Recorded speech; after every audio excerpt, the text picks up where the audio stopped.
Dear friends, I greet you all in the holy name of our Lord and Savior, Jesus Christ.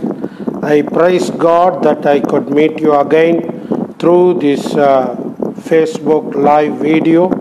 Today I thought of talking with you on Christian home or Christian family.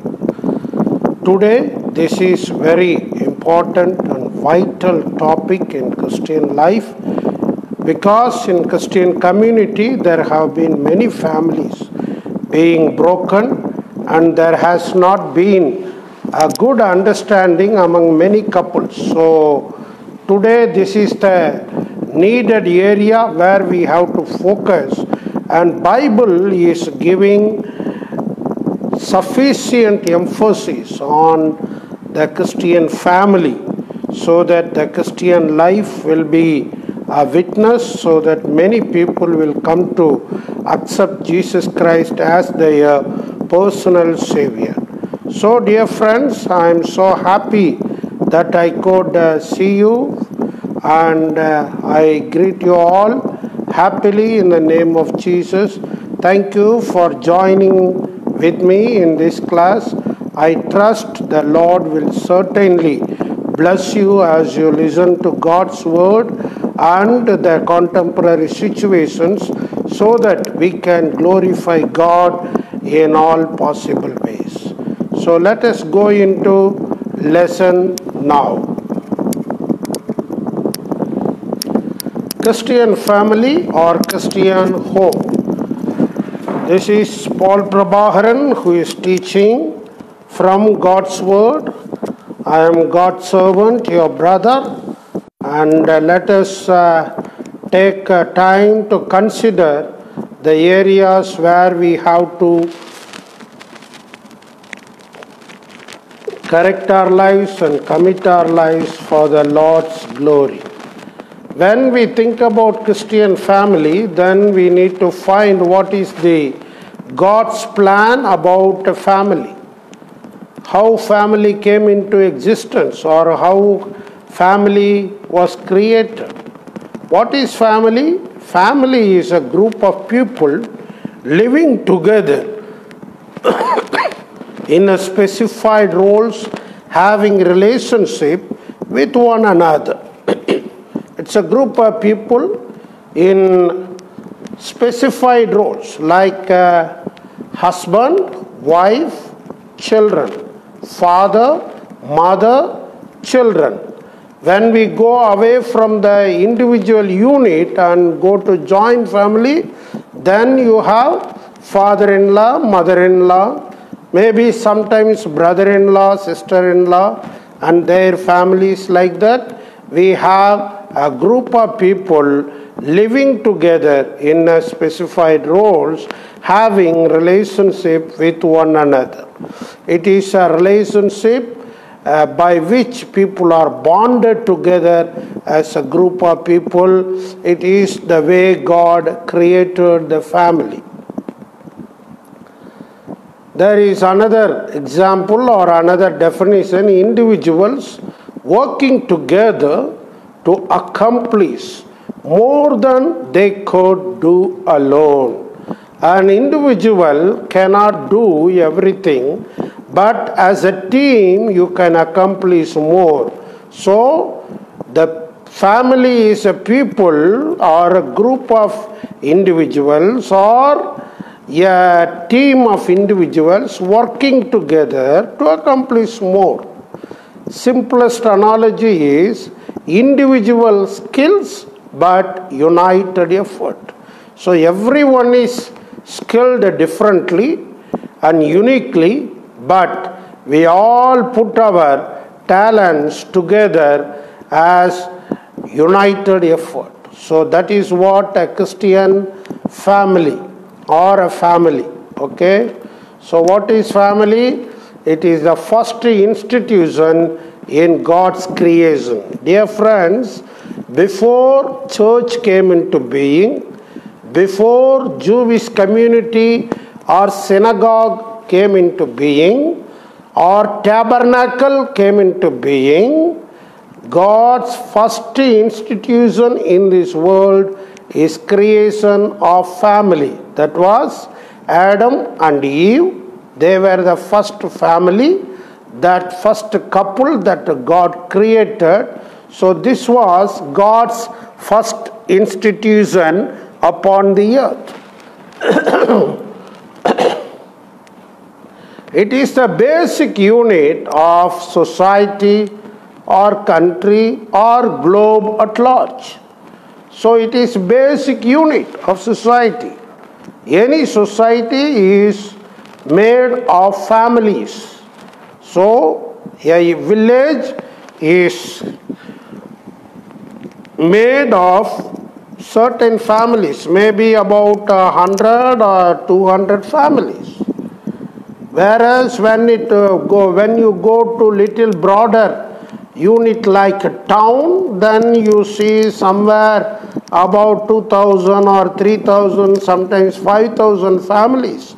So the basic unit of the society or a community or a country, anything, whatever you say, whether country or province or district, whatever you call it, but the basic unit of the society or the community is family. This is how God created. What is nuclear family or individual family unit? It is comprised of a couple and their children. A couple and their children. So husband, wife and their children, that is called a nuclear family. What is joint family? Joint family is a group of nuclear families living together. No? Nowadays in society, most of the families are living as nuclear families. But there are still communities and societies where people, the nuclear families are living together as a joint family. It is also still in practice. Comparatively, it is lesser than the previous ages. What is God's purpose in creating man? When God created, when we say that God created family and it is a basic unit of the society, then we must understand what is God's purpose in creating man. Number one, to reflect God's image. God created man in his own image. So what that means, he has to reflect God's image in his life. So that is image. When we say image, it is the character. It is God's character or God's behavioral pattern, whatever you say. That's what we say, God's image. To rule over and subdue all God's creation. We see in Genesis chapter 1 verses 27 and 28, God says, the triune God is planning about the creation of human beings. At the creation, he says, let man rule over and you subdue all the earth. So that was God's intention, that man would rule the earth, rule God's creation. And then to be responsible for all that God had made. God made heaven, earth, sun, moon, stars, sea, rivers, hills, mountains, trees, plants, birds, animals, and living reptiles, and all that lives in the water. So God created all these things and made man as a responsible person for all that God had created or God had made. Dear friends, many times human tendency is to escape the responsibility, but God made him to be responsible for all that he had made. to be faithful stewards of all that God had given. You know, friends, we are not owner of anything that we see on this earth. We cannot own anything because our span, the span on the earth or lifespan, the period of our life is very limited. So, we may have some things for our enjoyment, but we have to leave everything for the next generation or for other people. So, because we cannot own anything, God expects us to be faithful stewards who carry out the responsibilities faithfully so that God will be happy about it. So we have to be faithful stewards of whatever God has committed into our care. Why did God create woman?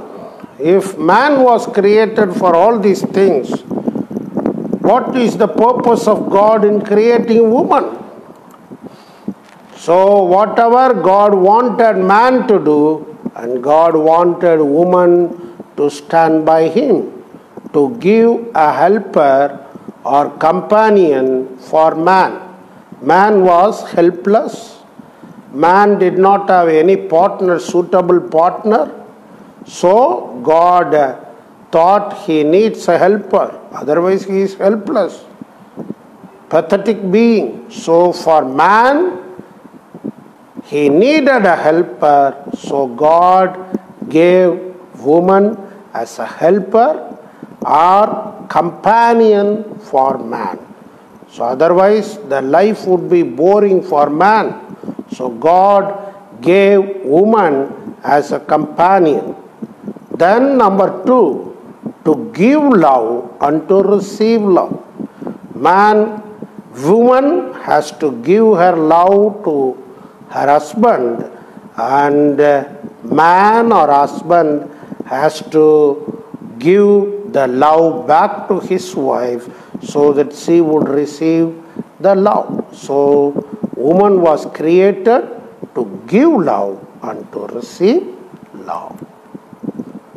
To be with man and to comfort him. You know, man many times he needs someone to be with him. So otherwise he would feel all alone or forsaken. So who can fill that gap? It is woman. So she is created to be with man and to comfort him. Many times he is full of worries and thoughts and he is disturbed. So he needs to be comforted or encouraged. So who can do that? This can be done very wonderfully by woman. To partake in all joys and sorrows of man. Woman is created to partake in all joys and sorrows of man. Dear friends, family is such a wonderful creation of God, such a wonderful institution made by God, and God had purpose in creating man and woman. So these are all only in the human perspective. But when we see in godly perspective, God created man and woman to bring pleasure, to bring worship unto God, to glorify God. So the basic purpose of man and woman on this earth is to bring happiness to God, to have fellowship with God, to love God.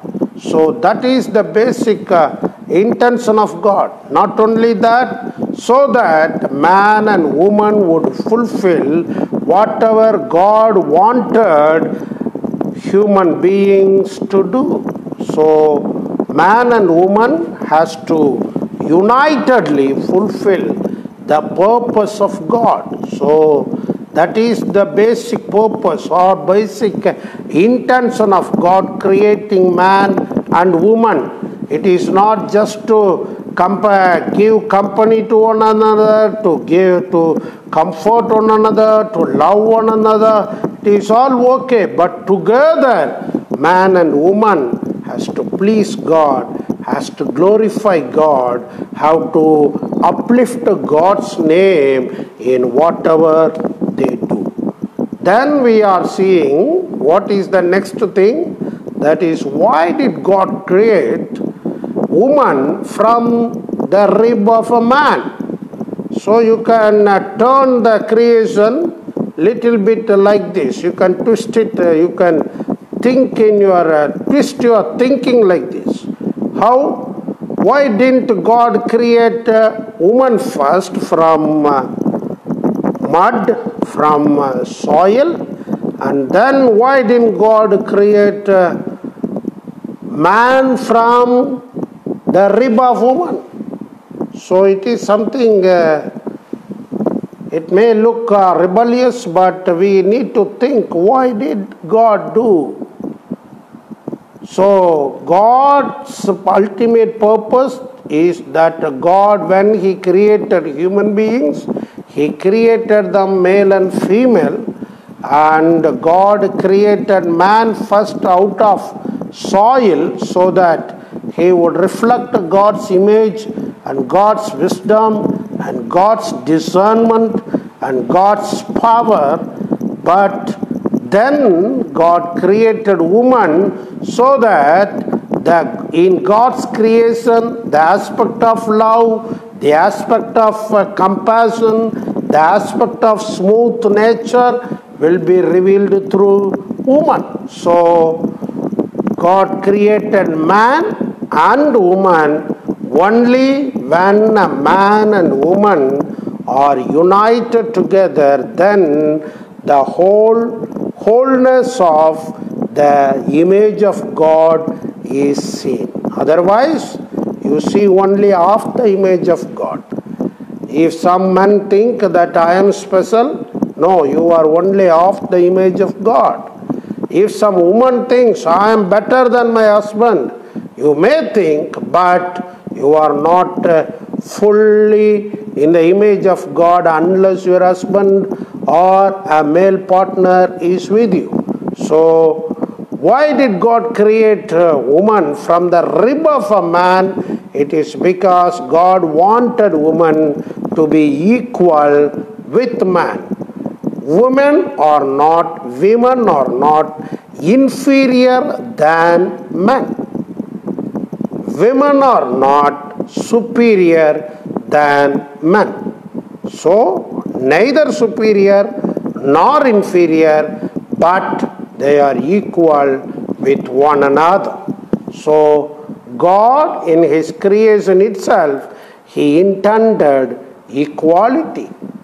Number two, to be softer and smoother than men. You know, men are harder. Men are rough, but women are soft and smooth. So, to be softer and smoother than man, God created woman from the rib. Rib bone is soft. The rib bone is not very strong. It is flexible. So that is why God created woman from the rib of a man. Okay, number three, to be more flexible and adjustable than men. Men are many times not very flexible, not adjusting with the situations. But if you see women, they are able to cope up with all the changes and they are more flexible for all kinds of adjustments.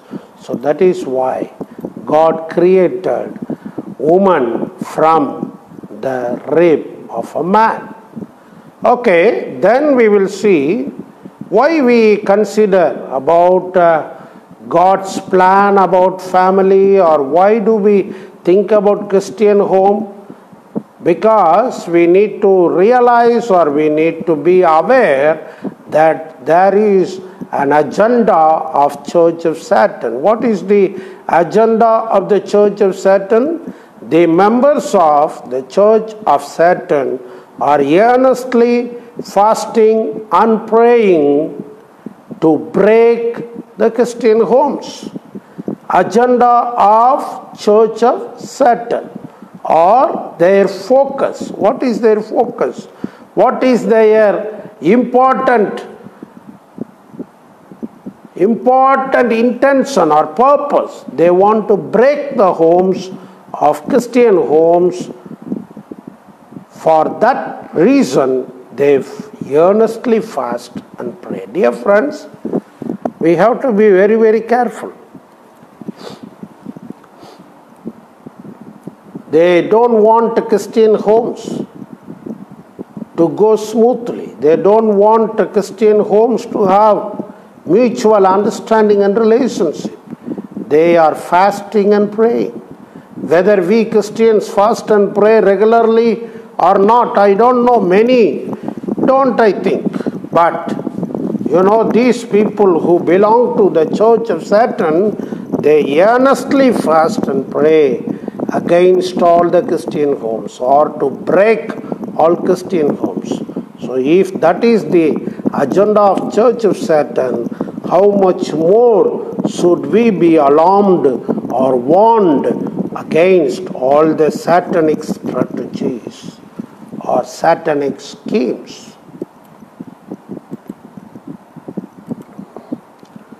What are the other schemes of Satan? Black magic has been done, or black magic has been carried out all around the world to destroy all Christian homes, especially of Christian ministers or the servants of God.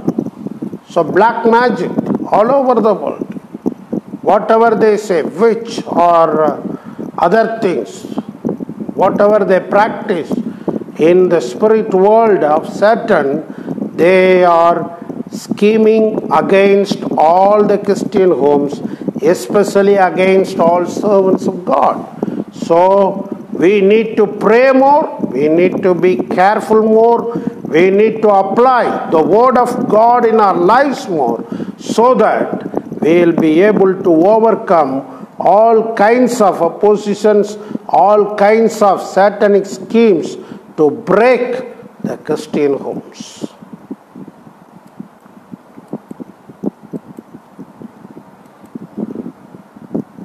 Many anti-Christian movements plan to attack Christian homes in subtle ways. The mysterious ways they try to attack. There are many anti-Christian movements who are against Christians, who plan against Christians, who want to destroy Christians. So to attack Christians, they plan to break Christian homes. So they offer pujas, yagas, and they also do all kinds of witchcraft against all Christian homes.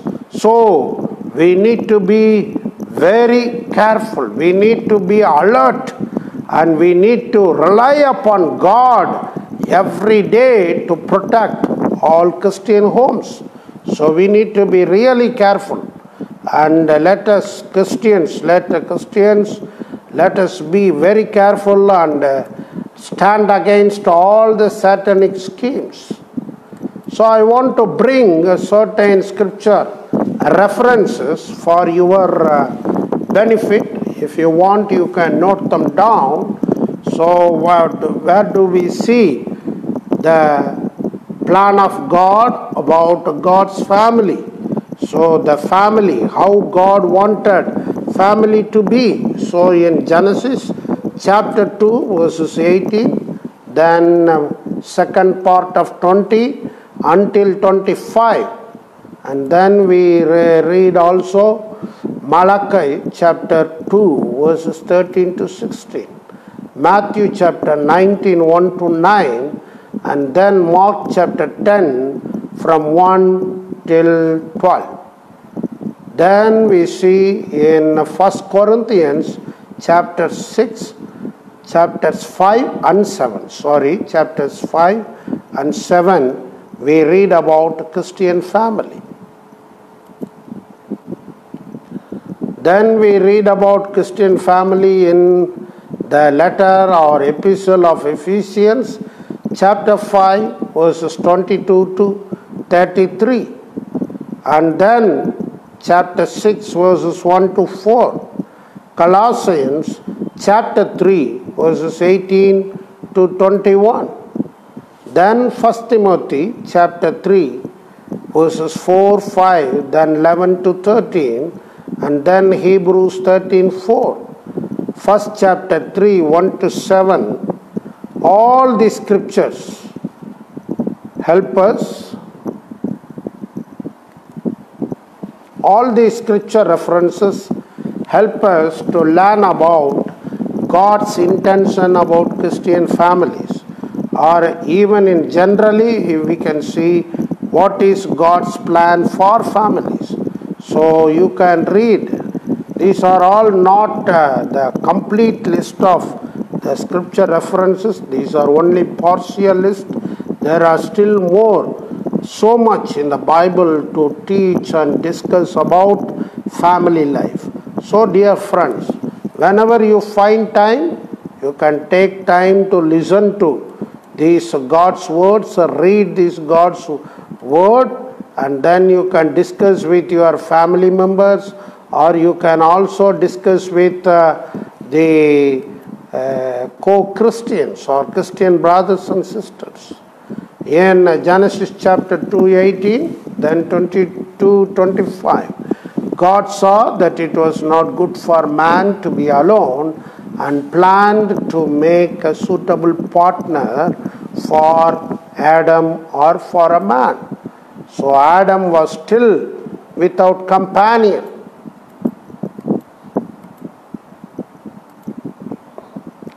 The Lord took a rib or a side of Adam and formed a woman out of it, and he filled that place. Adam called her woman because he knew that she was bone of his bone and flesh of his flesh. It could have been the first poem of the world. Bone of my bone, flesh of my flesh. It's the first love poem by Adam. Then in Malachi chapter 2 verses 13 to 16, God is a witness between you and your wife. Your wife is your best friend. She is also wife of covenant. Covenant is little stronger word than agreement. So she is wife of a strong agreement. And then what is the purpose of God in your family? To bring out a godly generation. God hates divorce. Very important thing. God wanted to bring out a godly generation, and God hates divorce. God does not approve divorce. Today we see in the contemporary society, many Christian homes are being broken. And there are many families where there is no peace. And there are many Christian homes, they end in divorce. That's sad and pathetic thing about a Christian society. Why? It is because they did not seek God's will at their marriage, at the selection of bride or groom. That's the place we failed. So that is why it happens. Divorce rate of Christians, it is much higher in percentage compared to other non-Christian religions or non-Christian peoples. If you compare with other religions or other people, then the Christians are involved in divorce higher in the percentage. Sad factor, many parents induce their son or daughter to get divorced depending on their income. If a parent is depending on the salary or the income of their daughter or son, then they motivate their daughter or son to get divorce. That is something very bad and pathetic. In Matthew 19 verses 1 till 9, then Mark chapter 10 verses 1 till 12, when Jewish leaders and scribes asked Jesus about divorce, Jesus replied that God created marriage in such a way as one woman for one man. One woman for one man.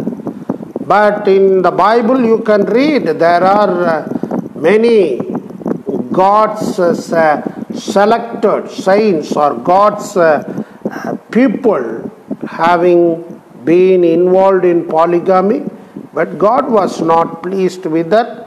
When God created man, his original intention was for one man, only one woman. That was God's intention.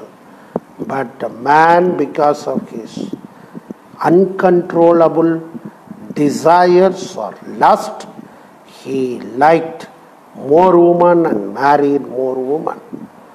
What God has united, man shall not separate. The problem is, many times we don't allow God to unite, so we are not able to keep them together and they get separated. So allow God to unite couples. Dear young people, you need to really submit yourself so that you would not marry a wrong partner. Wait upon God. He is the best one who is interested in the best of you. So yield your life totally to God and He will certainly bless your life with a right partner. Except for adultery, divorce is not permitted according to Jesus. There may be few families where husband or wife may have involved in adultery. In that case, maybe divorce is allowed. But still, we need to seek the will of God. And sometimes God may encourage you to forgive him or forgive her so that you may live together. So, dear friends, we need to consider all these scripture references and the meaning of these words so that our life will be blessed. In 1 Corinthians chapters 5 and 7, Apostle Paul is giving a detailed discussion of family life. So here Apostle Paul is shocked and condemning adultery among believers. He is shocked at the adultery among the believers and he is condemning it. It is very bad. He is really right away he is rejecting such practice and condemning that. Apostle Paul is instructing believers about marital relationship, how a woman and a man should behave in their marital life, in their marriage relationship. So he is instructing the believers.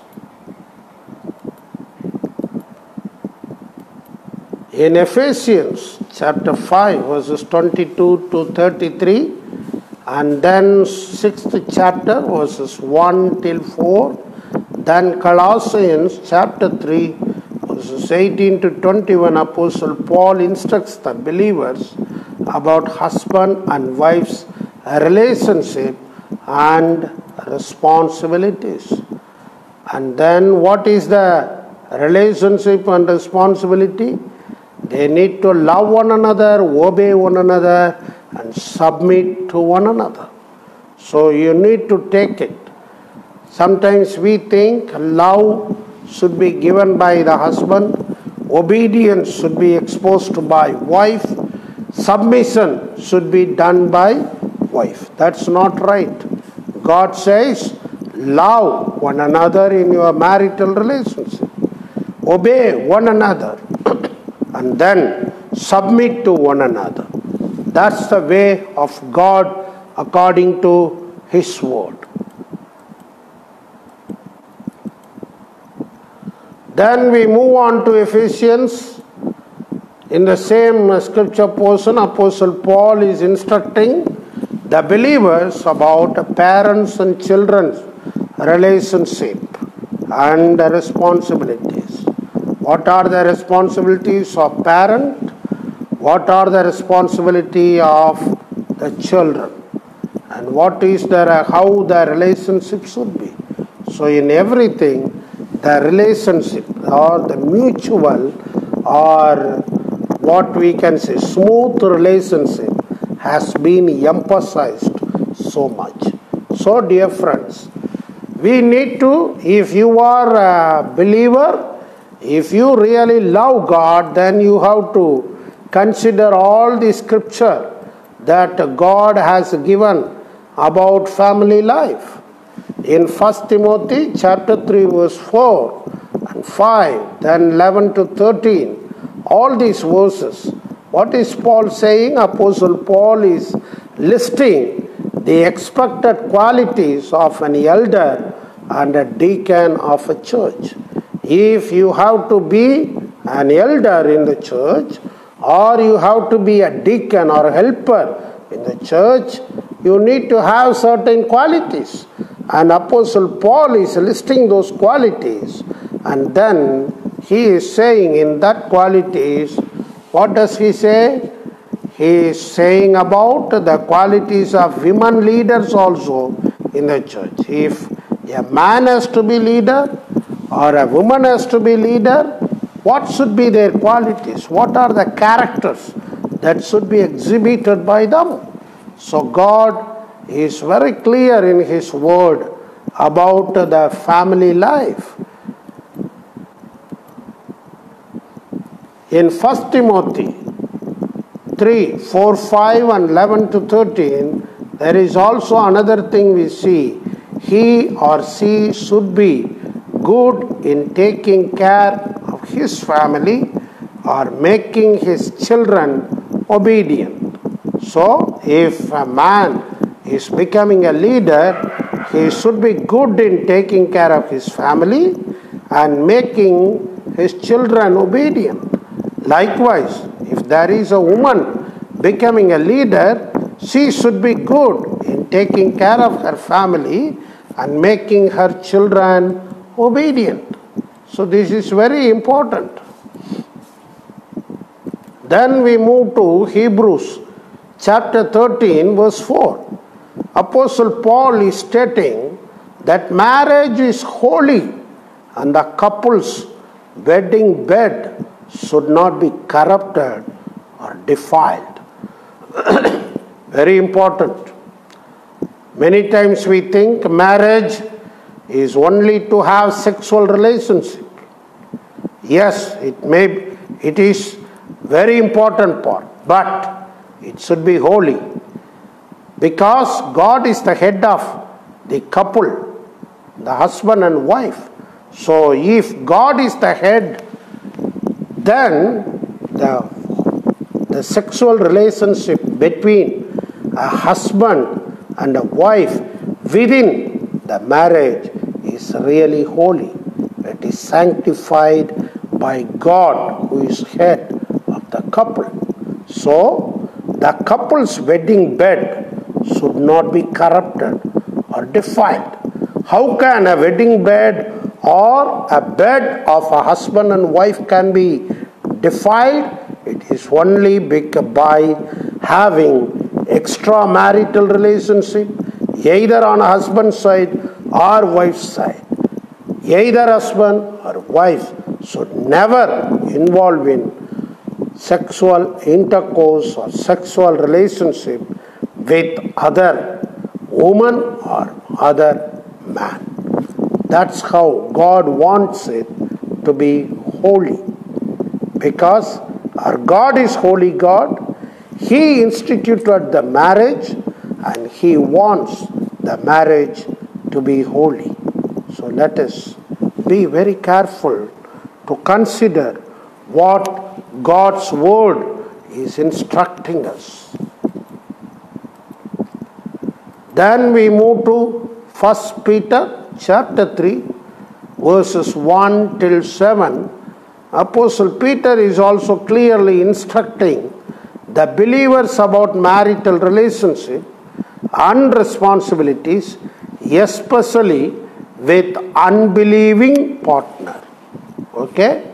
Suppose a couple is married and one of them, either husband or wife, comes to know the Lord Jesus and accepts Jesus as his or her personal Savior, then the believing partner, how should he or she behave with the unbelieving partner?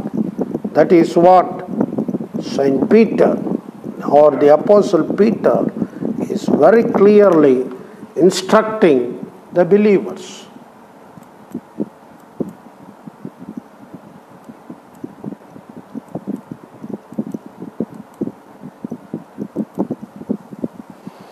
There was a survey of business executives conducted among 3,000 men and women. They were asked, what are the major factors that add up to success in life? The factor they placed first on the list was a happy home life. Dear friends, more than 3,000 men and women, they were asked, what are the major factors that add up to success in life? Most of them have given the list, and the top thing that they mentioned was a happy home life or happy family life. Dear friends, I want to stop here for today. We may start from the next slide, maybe in the following days. So I want to challenge you, having thought about all these Bible verses, which I have not talked with you in detail or dealt in detail, but I want to encourage you, my dear friends. Family is the institution made by the God of the Bible. So the Bible is instructing about the peaceful or smooth ongoing of a family.